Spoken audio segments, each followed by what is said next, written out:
오늘 이 말씀은 믿음으로 의인된 자들에게 하나님께서 요구하시는 것, 그 믿음에 관해서, 하나님을 의지하는 것에 관해서 그 가치가 얼마나 중요한 것이고, 또 성도들이 하나님을 의지하며 살아갈 때 그것으로 말미암아 누리는 또 복이 얼마나 좋은 것인지를 우리에게 말씀해 주고 있습니다. 오늘 이 말씀을 통해서 우리 모두가 철저하게 하나님을 믿고 의지하는 삶을 살아서 우리의 삶 가운데 하나님의 도우심을 또 많이 경험하고, 또 그것으로 말미암아 하나님을 자랑하는 우리 주의 백성들이 다 되시기를 주님의 이름으로 축원합니다. 우리 1절 말씀 같이 한번 읽어보겠습니다. 마음의 경영은 사람에게 있어도 말의 응답은 여호와께로부터 나오느니라. 아멘. 마음의 경영이란 사람이 마음속으로 세우는 여러 가지 계획을 의미합니다. 자, 이런 계획이 사람들에게 있다는 말은 그 계획을 세우는 주체가 사람이라는 거죠. 사람이 자기의 가치를 가지고, 자기의 기준을 가지고, 자기의 지혜로, 자기의 경험으로 자신을 위하여 혹은 다른 사람을 위하여 혹은 주어진 사명을 감당하기 위하여 여러 가지 계획을 세운다는 겁니다. 하지만 아무리 사람이 꼼꼼하게 계획을 세운다 할지라도, 또 그것을 깊이 생각하고 세운 계획이라 할지라도 계획대로 되지 않는 경우들이 우리의 삶 가운데 많습니다. 계획대로 되었다 할지라도 원하는 성과가 나오지 않는 경우도 많습니다. 왜 그런가? 그것은 우리가 유한한 존재이기 때문입니다. 우리의 지혜가 유한하고 또 우리의 능력도 유한하기 때문입니다. 그래서 아무리 깊이 생각해도 예상치 못한 일이 생겨나는 것이고, 또 깊이 생각해서 예상치 못한 일이 생기지 않았다 할지라도 우리 능력 밖의 문제들로 인하여서 우리가 원하는, 기대하는 만큼의 결과를 얻지 못하게 되는 것입니다. 1절 하반절에 나오는 말의 응답이라는 표현이 있는데, 여기서 말은 사람이 마음속으로 계획한 것을 표현한 것을 의미합니다. 예를 든다면 회사나 학교에서 과제가 주어졌을 때 그 과제를 가지고 열심히 준비하고 계획을 하고 그리고 프리젠테이션을 합니다. 그가 열심히 연구하고 준비하고 계획한 것을 프리젠테이션 할 때 그것이 여기 지금 말에 해당되는 것이라고 이해를 하시면 되겠습니다. 자, 그런데 이 프리젠테이션은 그냥 건성으로 하지 않겠죠. 그것이 중요함을 알수록 꼼꼼하게 깊이 생각하고 할 수 있다면 완벽한 계획을 세우고자 할 것입니다. 자, 그런데 1절 하반절의 말씀에 의하면 말의 응답이라는 표현이 나옵니다. 자, 말의 응답이라는 표현이 나오는데 그 응답은 사람이 세운 그 계획에 의해서 성취되어짐을 의미하는데, 그 계획이 성취되는 것이 성공할 수도 있고 실패할 수도 있는데 이 모든 것을 가리켜 응답이라고 합니다. 자, 그런데 이 말의 응답이 그가 계획하고 준비한 것의 결과가 여호와께로부터 나온다라고 말하고 있습니다. 여호와께로부터 나온다. 그 말은 사람이 세운 계획의 성공과 실패 여부가 하나님에게 달려 있다는 것입니다.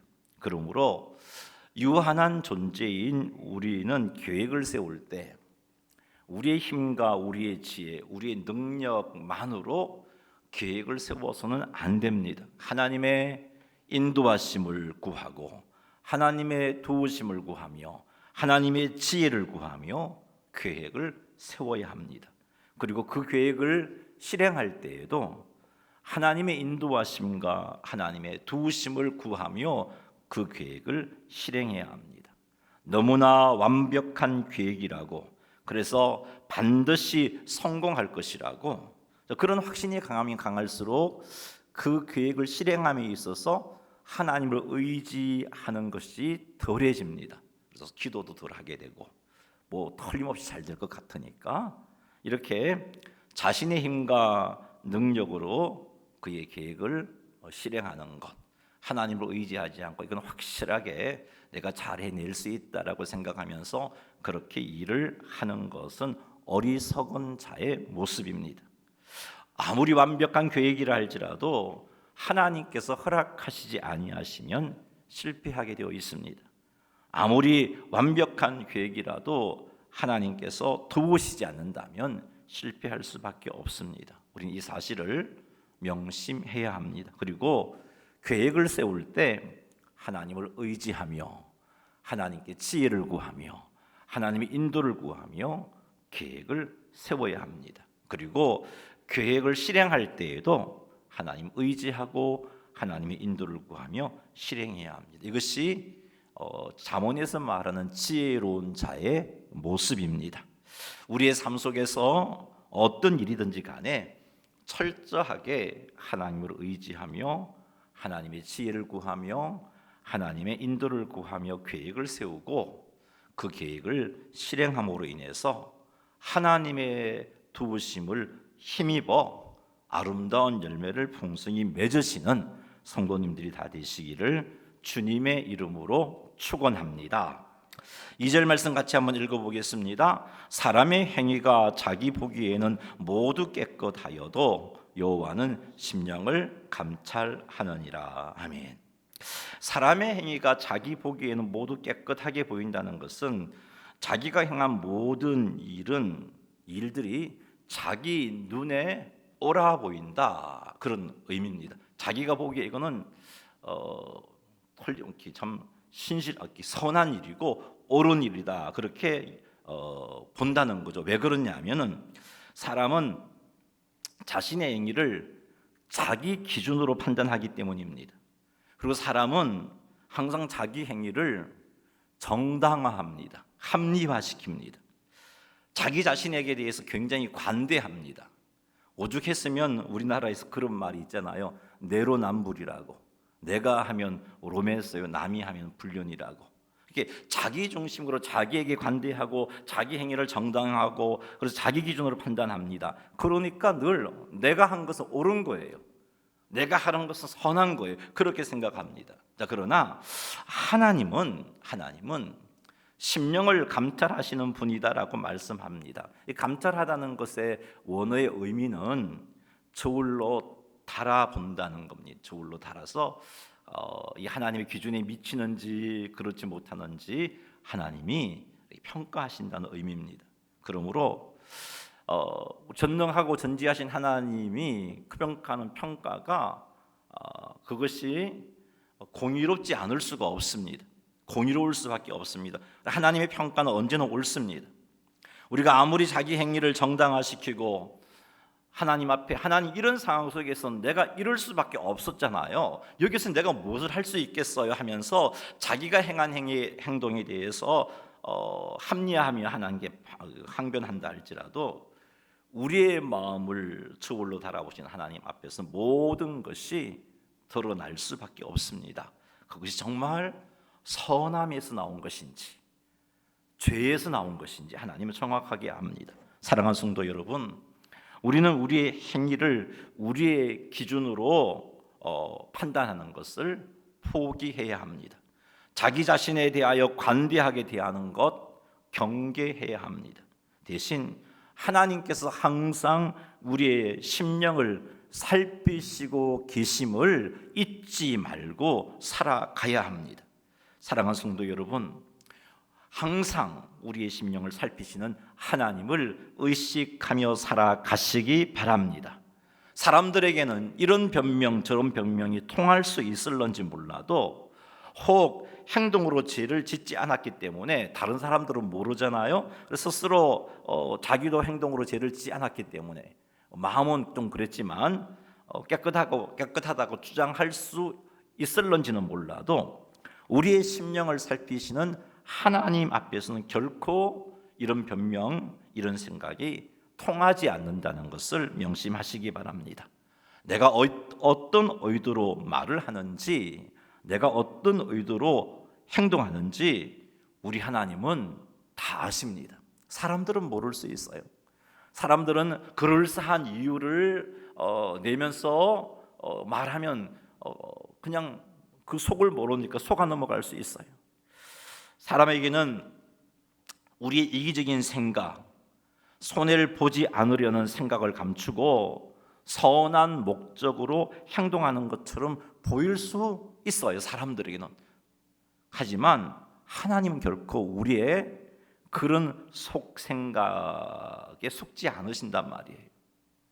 그러니 우리의 심령을 살피시는 하나님을 의식하면서 하나님 앞에 부끄럽지 않는 삶을 살기로 결단하시는 주의 백성들이 되시기를 주님의 이름으로 축원합니다. 3절 같이 한번 읽어보죠. 너의 행사를 여호와께 맡기라. 그리하면 내가 경영하는 것이 이루어지리라. 아멘. 우리 1절에서 살폈습니다. 아무리 우리가 완벽하게 계획을 세운다 할지라도, 그리고 그 계획을 쫓아서 아무리 열심히 행한다 할지라도 우리가 의도하는 대로 되지 않은 일들이 참으로 많다는 것을 말씀드렸습니다. 왜 그러냐? 그것은 우리가 유한한 존재이기 때문이다라고 말씀드렸습니다. 우리의 지혜도 유한하고 우리의 능력도 유한하기 때문입니다. 그래서 우리가 생각지도 못한 일들이 생기면 실패할 수밖에 없고, 우리의 능력 밖의 일들이 생기면 아무것도 하지 못하고 실패할 수밖에 없는 겁니다. 하지만 오늘 3절 말씀을 보니까 우리의 행사를 전능하신 하나님께 맡기면 하나님의 인도하심과 도우심으로 인하여 우리의 경영하는 것이 이루어진다라고 말씀하고 있습니다. 하나님께 맡기면, 계획을 세우는 것도 하나님을 의지하면서, 계획을 실행하는 것도 하나님을 의지하면서 할 때에 하나님께서 우리가 경영하는 것을 이루어 주신다라고 말씀하고 있습니다. 그러니 사랑하는 성도 여러분, 하나님의 도우심을 구하며 하나님의 인도하심을 구하며 계획을 세우시고, 하나님의 도우심을 구하며 하나님의 인도하심을 구하며 그 계획한 바를 실행하시기 바랍니다. 이렇게 하여서 하나님의 도우심을 힘입어 우리가 경영하는 것이 이루어지게 되는 복을 누리시는 성도님들이 다 되시기를 주님의 이름으로 축원합니다. 4절 말씀 읽겠습니다.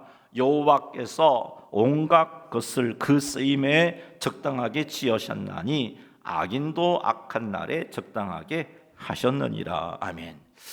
여호와께서 온갖 것을 그 쓰임에 적당하게 지으셨다는 말은 하나님께서 창조하신 모든 것은 그 창조의 목적이 있다는 겁니다. 다시 말해서 그가 창조된, 그가 존재하게 된 목적, 존재 이유가 있다는 겁니다.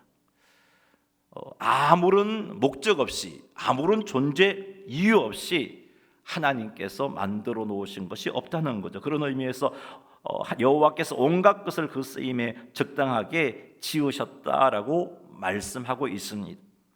우리의 유한한 지혜로는 하나님께서 창조하신 것들 중에 어떤 것은 창조하지 아니하셨더라면 우리가 더 행복하게 살 수 있었을 텐데라는 생각을 하는 것들이 있습니다. 하지만 성경은 분명히 말합니다. 이 땅에 존재하는 모든 것, 하나님께 존재하신 모든 것은 그 존재 이유가 있고 목적이 있습니다. 그러므로 우리는 이 땅에 하나님 창조하신 것들을 바라볼 때 이런 생각을 가지고 바라봐야 됩니다. 하나님께서 악을 창조하시지 않았지만 하나님께서 창조하신 천사가 타락하여 사탄이 되는 것을 막지 아니하신 것, 그건 역시 하나님의 어떤 사역의 이유, 목적이 있었기 때문입니다. 하나님의 구원 사역 가운데 쓰임이 있기 때문에 천사가 타락하여 사탄이 되는 것을 막지 아니하셨어요. 이것을 잠언 16장 4절에서는 4절 하반절에서 악인도 악한 날에 적당하게 하셨다라고 말씀하고 있는 겁니다. 사랑하는 성도 여러분, 기억합시다. 하나님께서 온갖 것을 그 쓰임에 적당하게 지으셨다는 것을 믿으시기 바랍니다. 이 믿음을 가지고 나를 창조하신 하나님의 목적에 합당한 삶을 살아가시기 바랍니다. 나를 존재케 하신 하나님의 이유가 있단 말이죠. 그 이유를 여러분들이 말씀 가운데 찾아서 알고, 그리고 그 이유에 합당하게 살아가시기 바랍니다. 기억하십시오. 하나님의 이 말씀에 의하면 우리 모두는 하나님이 존재케 하신 목적이 있습니다. 우리가 가난하든 병들었든 늙었든 그래서 힘이 없든 간에 현재 내가 살아있다면 그것은 우리가 존재할 목적이 아직 있다는 것입니다. 그러니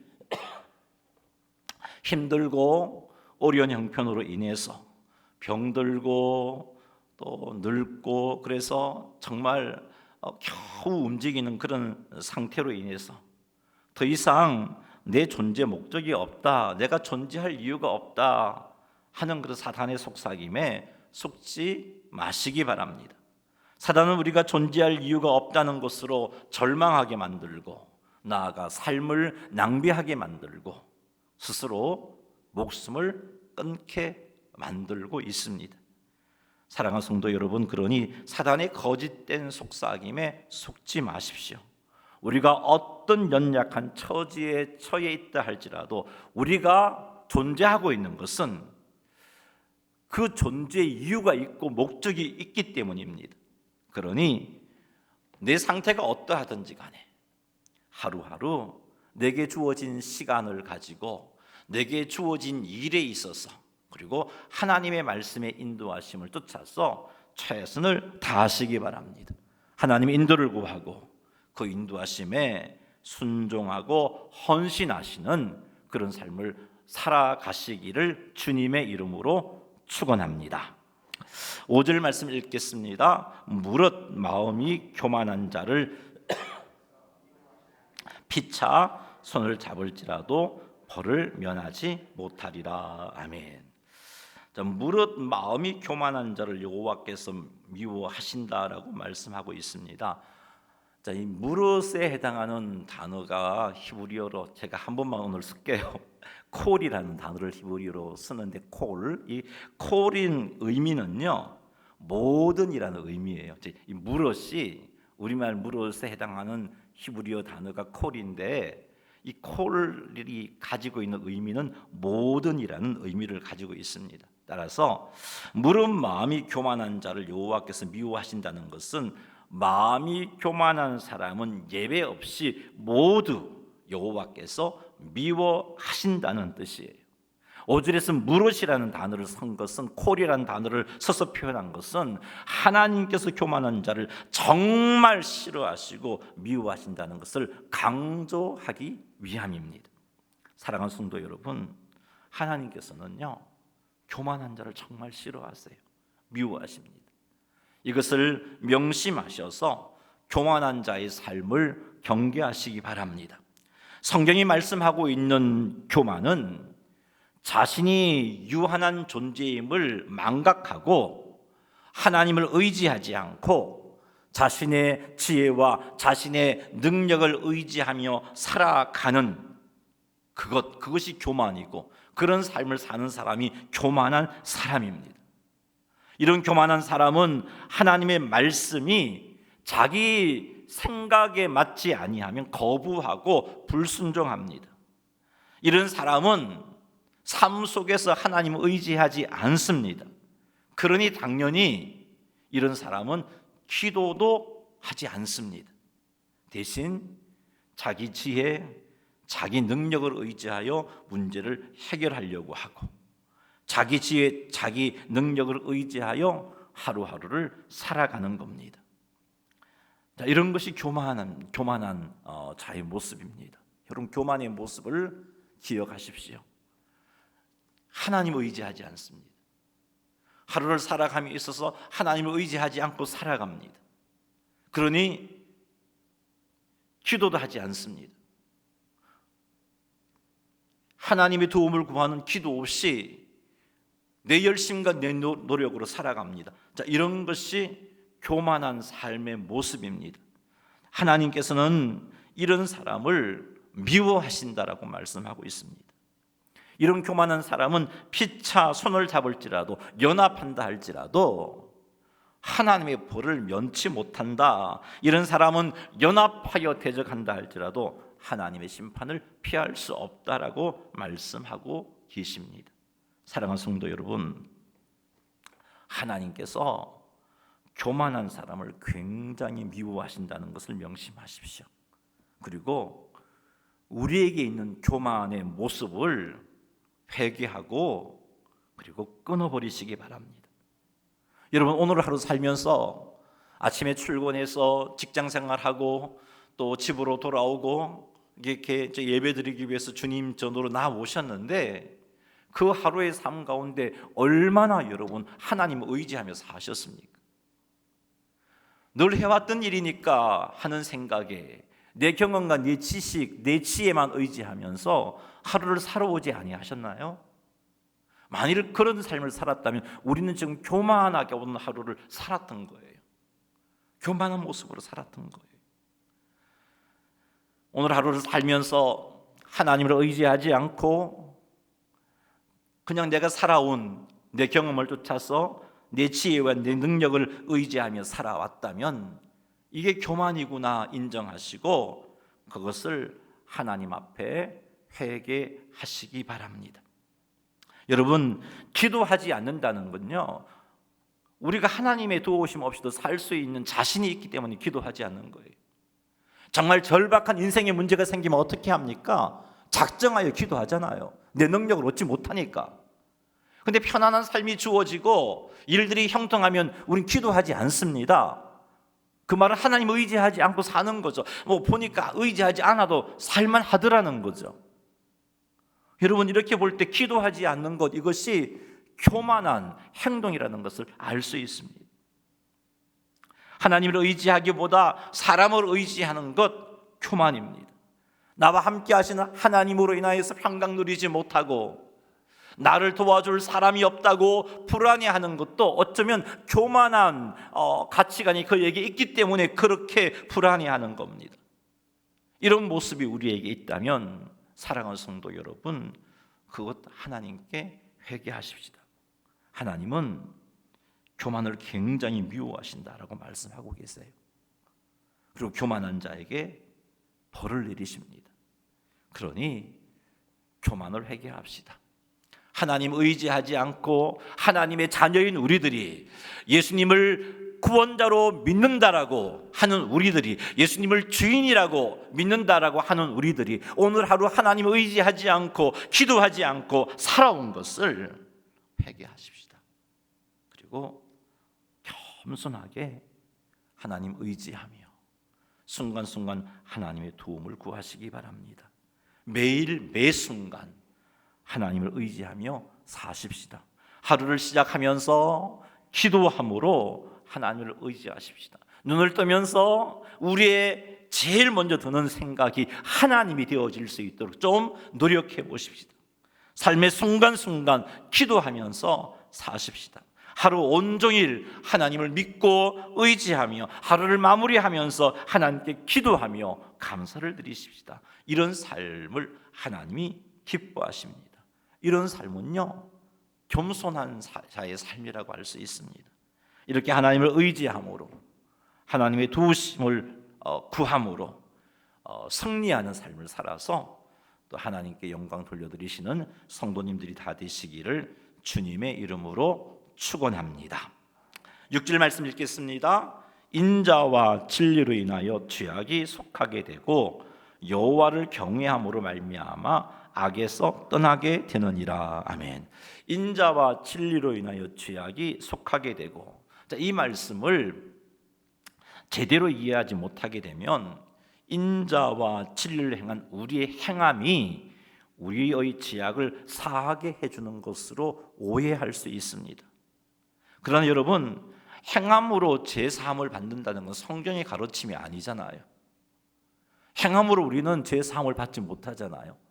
성경은 행함으로 죄 사함을 받는 것이 아니라 믿음으로 죄 사함을 받는다라고 말씀해 주고 있습니다.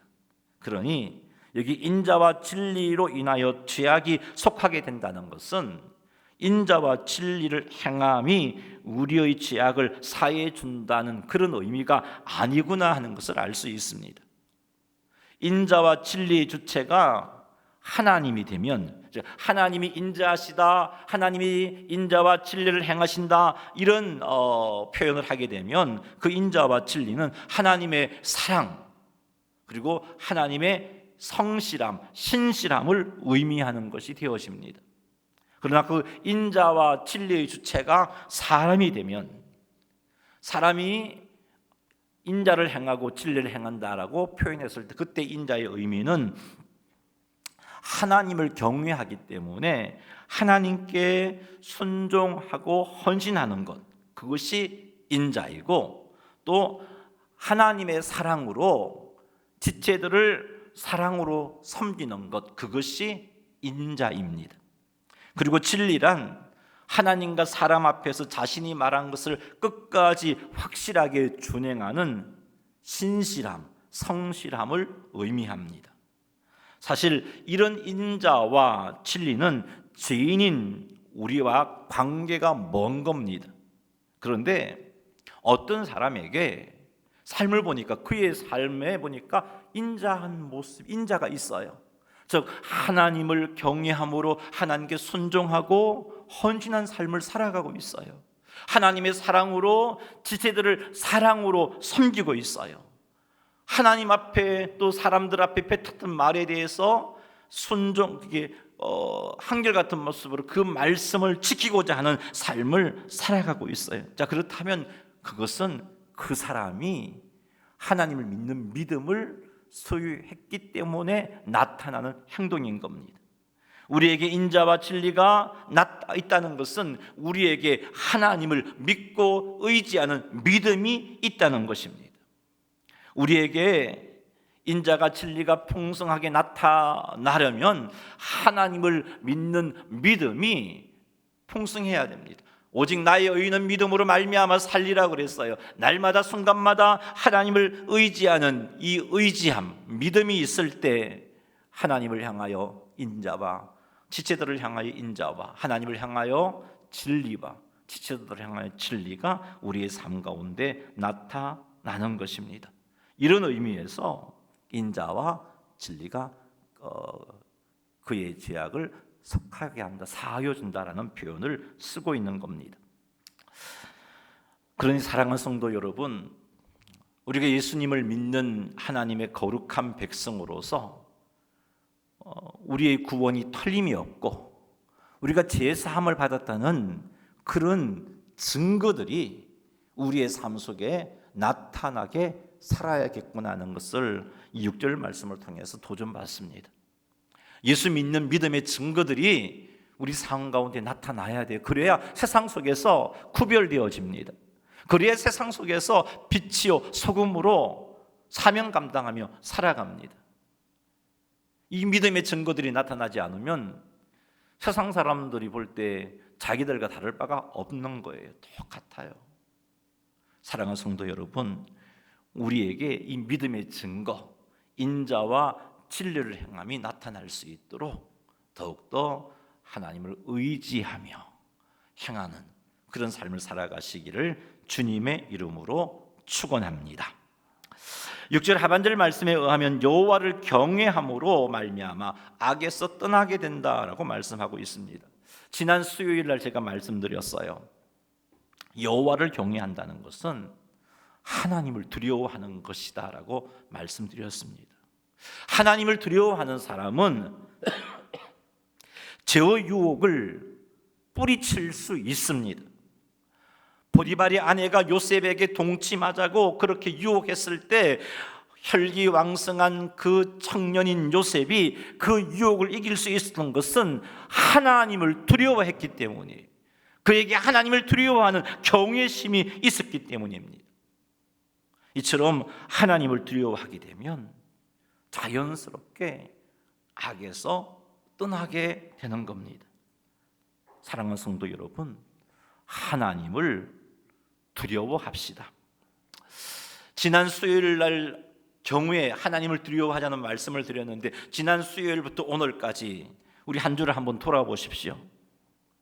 그 한 주일 동안 삶을 돌아볼 때 우리가 유혹에 넘어졌다는 것은 그 순간만큼 우리는 하나님을 두려워하는 마음을 가지지 못했기 때문이다 하는 것을 이 말씀을 통해서 알 수 있습니다.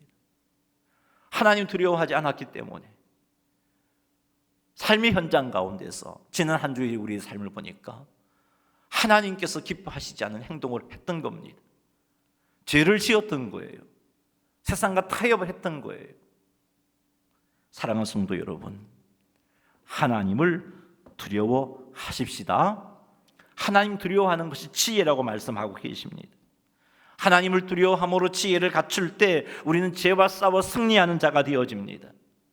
하나님을 두려워함으로 지혜를 갖출 때 하나님께서 기뻐하시는 삶을 살아갈 수 있습니다. 그러니 사랑하는 성도 여러분, 하나님을 두려워하셔서 죄와 싸워 이겨내는, 죄에서 멀리 떠나는 그런 복된 삶을 사시는 주의 백성들이 되시기를 주님의 이름으로 축원합니다.